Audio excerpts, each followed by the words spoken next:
This week on the County Line, reporter Pat Sandora takes a look at a new development plan for students living on the Westminster campus. And in Titantown sports, Sebastian Driver Salazar has a full report on both high school and college basketball teams this season.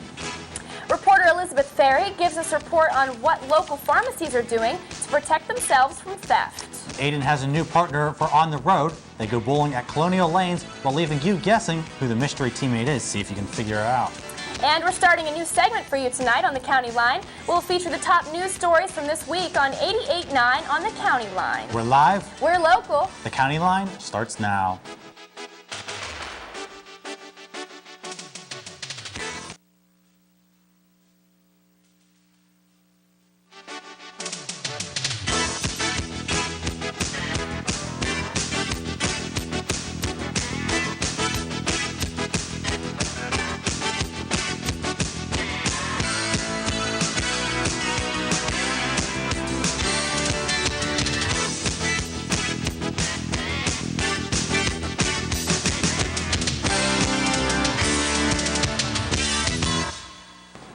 Good evening and welcome to this week's edition of the County Line. I'm Shannon McLean. And I'm Mike Walensky. We have a special guest tonight in the County Close-Up. Representative Melissa Hart joins us to discuss issues important to all of us, including Social Security. But before we get to that, we look at another issue. That is drug dealers who will stop at nothing to get their drugs.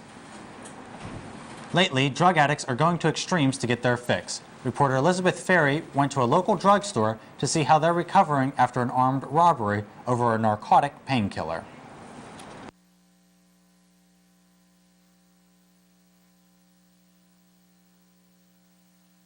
It's been over a month since this Eckerd in New Wilmington was robbed at gunpoint for the prescription drug Oxycontin.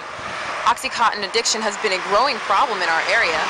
New Wilmington Police Chief says that drug addicts are going to desperate measures just to get the drugs, even preying on a small-town drugstore.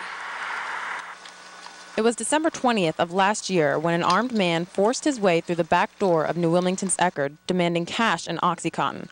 While none of the employees were injured, the incident left many wondering just how safe this town really is. This robbery is just one in a string of crimes related to the narcotic painkiller Oxycontin. New Wilmington Police Chief Carmen Picarillo blames these crimes on the growing number of Oxycontin addicts in our area.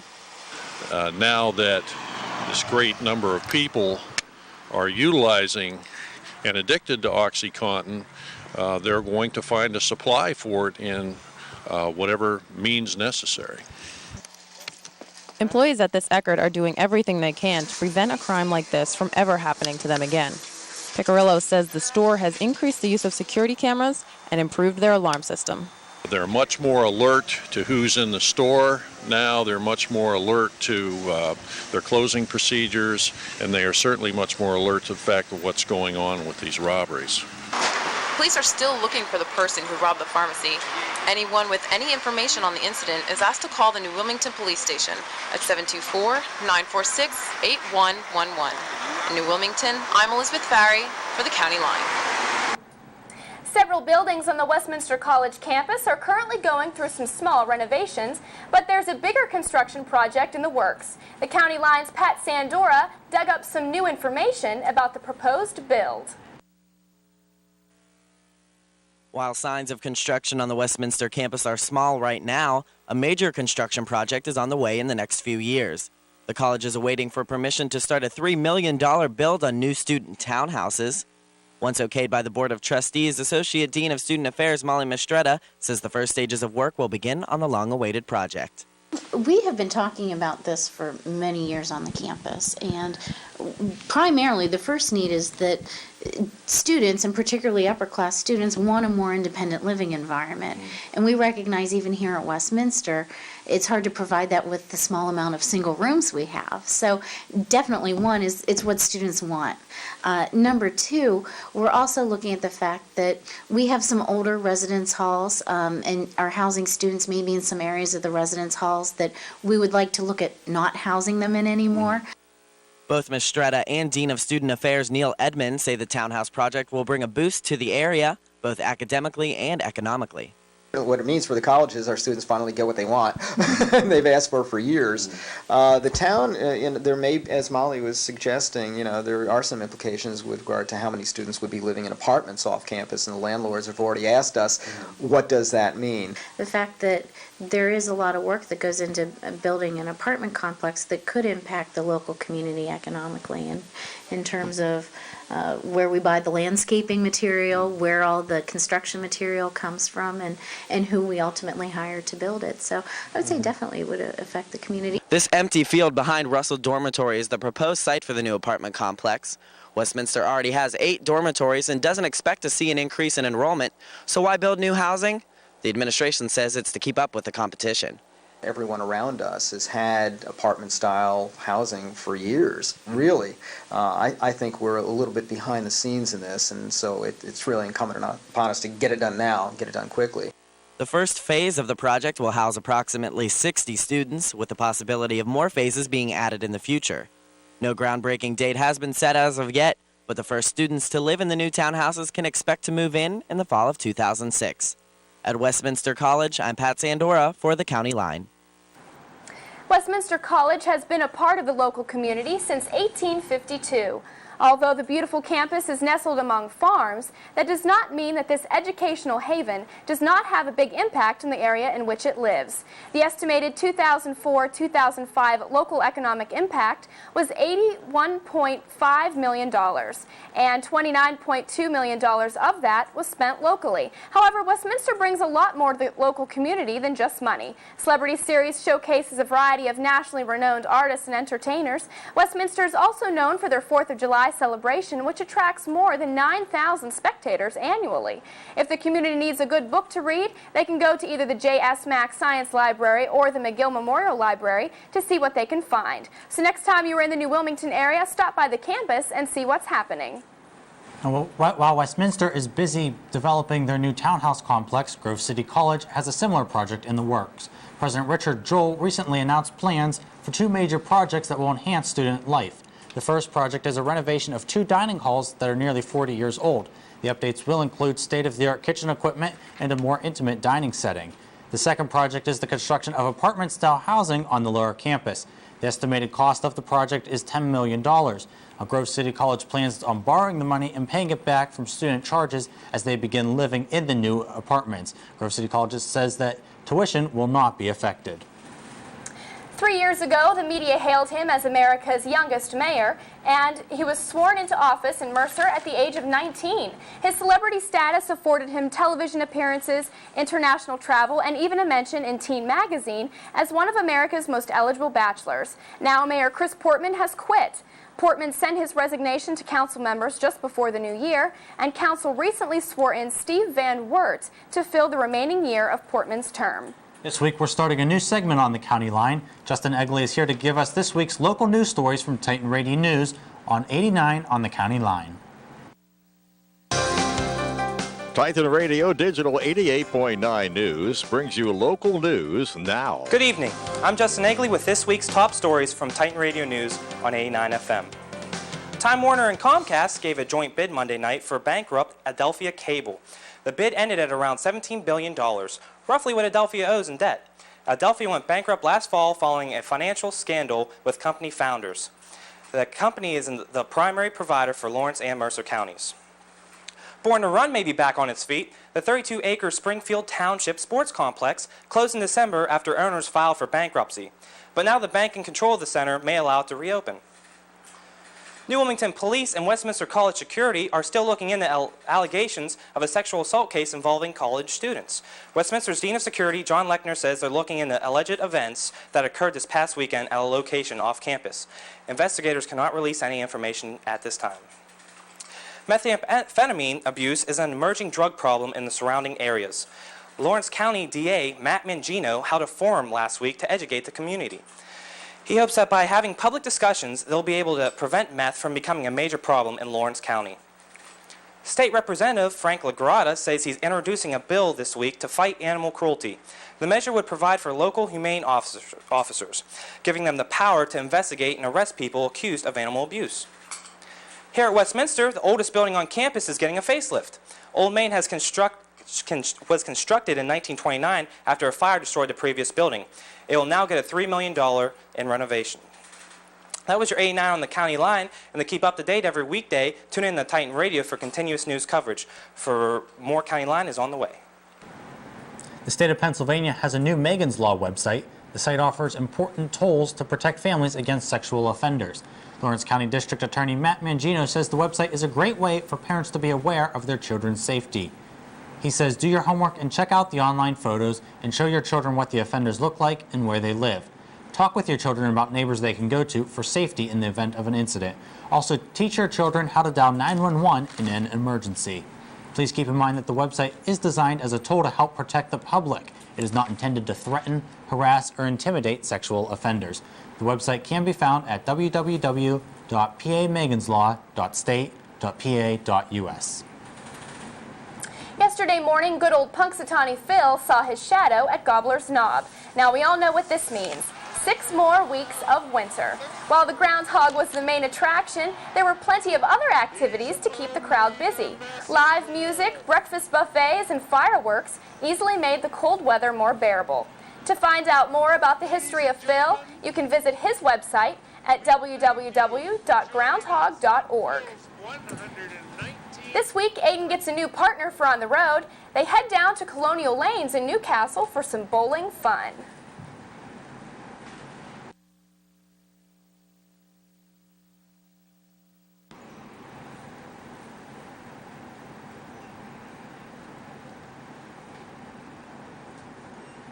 Hello. I'm interrupting this regularly scheduled program to give you some very exciting news. Ian from last season, he's gone. And I have brought in somebody new and exciting to do On the Road with me this season. But I'm not going to tell you who it is yet. You're going to have to watch us go to Colonial Lanes down in Newcastle to find out who this mystery man is. Let's find out, shall we?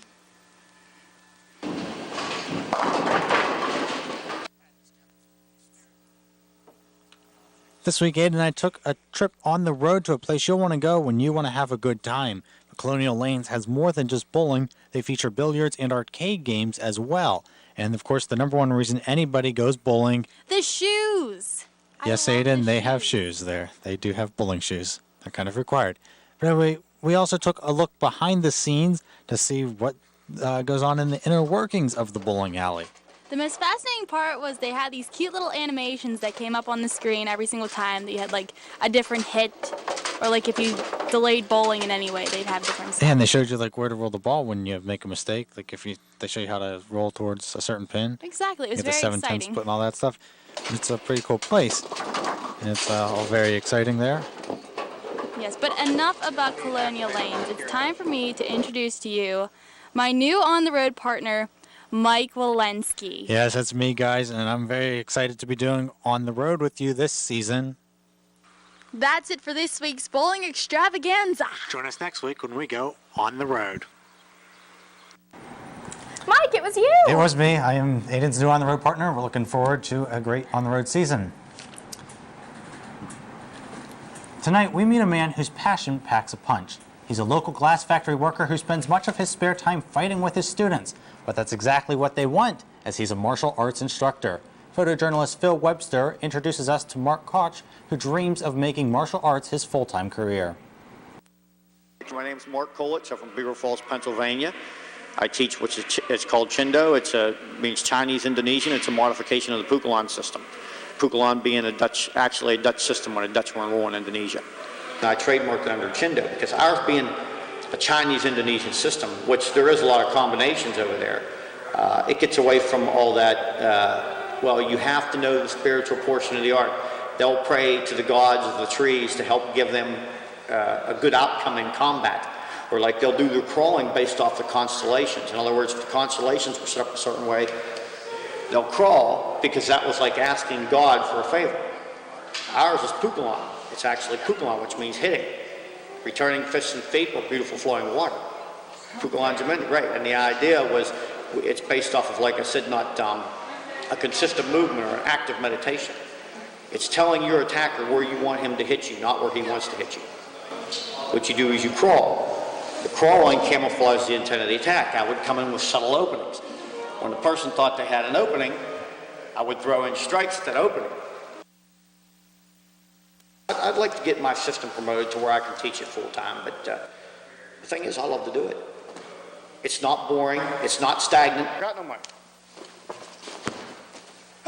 Calling to these, you don't know where it's coming from. Get your guard. If I'm kick, down, flex, there you go. Good. A lot of screaming we do. The screaming or the yelling is to give the user more power, and it startles the opponent. The idea is out of a crawl. The crawl is real beautiful and consistent, and it's to draw the attacker's attention somewhere else. If I'm moving, the idea behind it is not to use it. The idea is not to fight behind all of them. It's there if you need it, but you don't want to use it only unless you absolutely have to. Well, Mike, I know as a college student, Social Security isn't really something that I think a whole lot about. I don't either, but that's okay because tonight Representative Melissa Hart is here to talk with us about important government issues that affect all of us. But first, we took our cameras out on the street to see what local residents had to say. I've been warned about Social Security running out of money for a long time. I think it's high time we did something, but I'm not sure that these are the right answers yet that we've heard from the president last night. As the baby boomers retire, there's going to be so many more retirees to those who are in the workforce. So I know that there needs to be something done, but I'm not sure what the exact decision should be, but I know that I'm glad that they're deciding to do some thinking about it, and I hope that they do reform some. It isn't going to affect me because I'm one of those people that are over the age of 55. However, I do believe that they need to do something and do it quickly or they're going to kill that system. And I would be willing to give up some of the money that I would be entitled to see a fix for my children and beyond.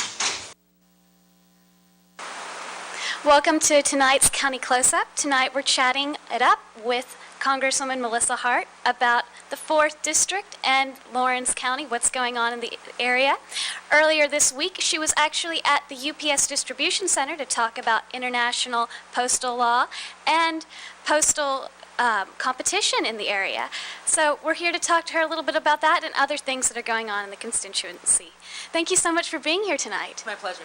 Great. Well, tell me a bit about what you were doing earlier this week over at the UPS Distribution Center.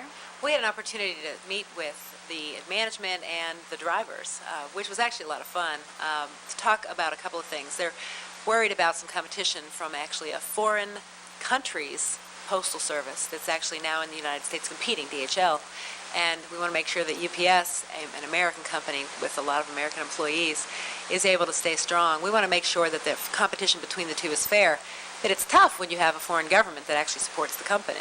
Right. Well, I wanted to also congratulate you, the county line wanted to congratulate you on getting or winning your seat on the Ways and Means Committee. Yes. And we wanted to ask you a question.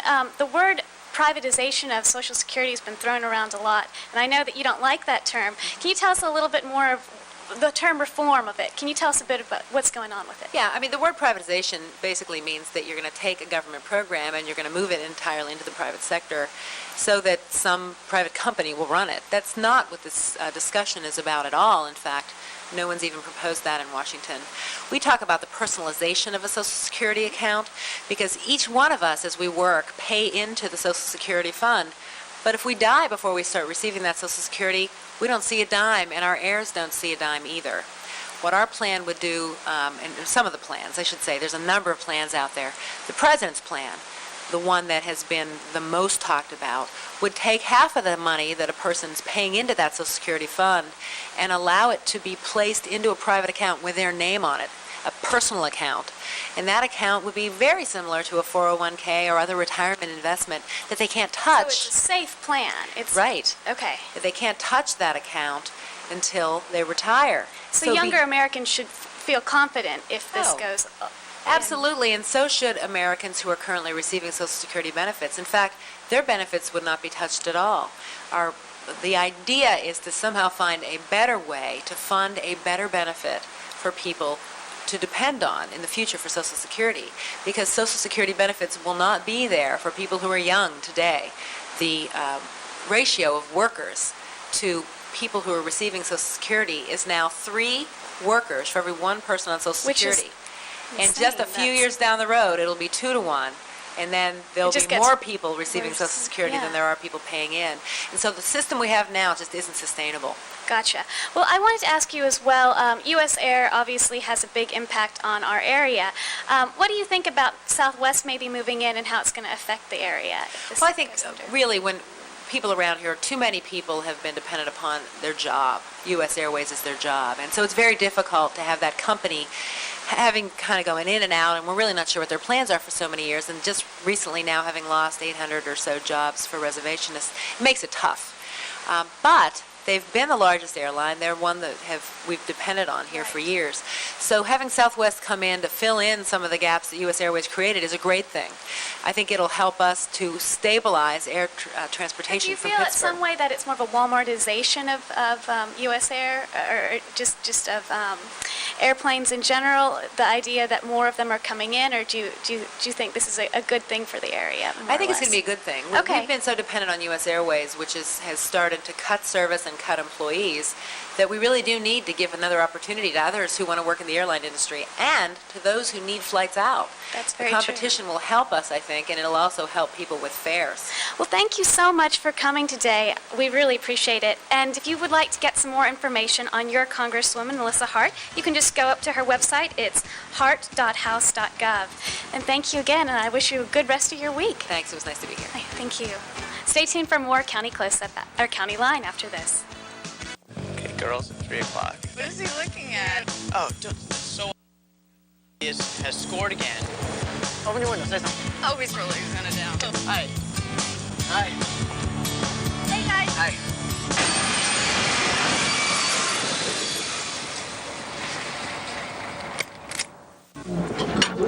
Thank you. Honey, finish up. Come on, we gotta go. Ew. What's wrong? Something's on my glass. See. Oh, it's lipstick. Excuse me, ma'am. Could we just have a new glass, please? This one's dirty. Thank you. Mom. Honey, I don't want you to get sick. I don't know what's on that glass. Oh, have me one too. You want a soda beer? Yeah.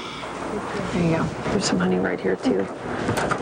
Welcome back to the County Line. This is Titantown Sports. I'm Sebastian Driver, and it's been a while, but surprise, surprise, they let us back on the air for 2005. It's good to be here. We've got a ton of basketball action to catch up on as we're right in the thick of the hoop season. We'll start on campus with the Lady Titans, who have had only 1 game over their last 7 days. It's against Waynesburg, and that's where we'll catch up with the girls. Waynesburg has really struggled this season, but they do have some very talented players. The Lady Titans last Saturday looking to get to 4-1. Early on, Waynesburg, conference leader in assists Rachel Dillon, will drive to the left. She kicks it to Trista Murphy, and she'll knock down the triple to give Waynesburg a 3-point lead. Lady Titans would extend their lead to 9 in the first half, playing really well. Rachel Eaton misses the 3-pointer, but Desiree Sterling, Johnny on the spot, she gets the putback. Lady Titans up double figures. Desiree had 6 points in the first half. Waynesburg would respond on the fast break. Rachel Dillon running it, and she's got plenty of options to choose from in the 3-point attack. This time she goes to Katie Lewandowski, who knocks it down to make it a 5-point game, 26-21. Coming down the court, 30-27. Waynesburg will tie it up here. Trista Murphy, it's 30-30 as we head to the halftime locker rooms. Kind of a shocker, as the Lady Titans had dominated through 15 minutes of play. In the second half, Emily Ackerman on the inside. She gets it to go. She had 13 points off the bench. Nice numbers for the freshman. And then a Lawrence County connection. Here's Maria Joseph from Newcastle High School ahead to Neshannock's Nicole Fee. Lady Titans win 64-51. From the Lady Titans, we move to the men, who Tuesday night took on age-old rival Geneva College, the self-proclaimed birthplace of basketball. Early on, Geneva running it. They'll feed it down low to Kyle McDermott, who throws it down. The crowd loves it. Geneva up early on. But the Titans played an awesome first half. Mark DeMonico dribbling right, finds Pat O'Connor at the top of the key, and that is Pat's hot spot. He gets it to go. Titans up. They'll get another 3-pointer here from Craig Hannon, who connects. Titans were up 65-56 at the half. Geneva would claw back into it in the second half.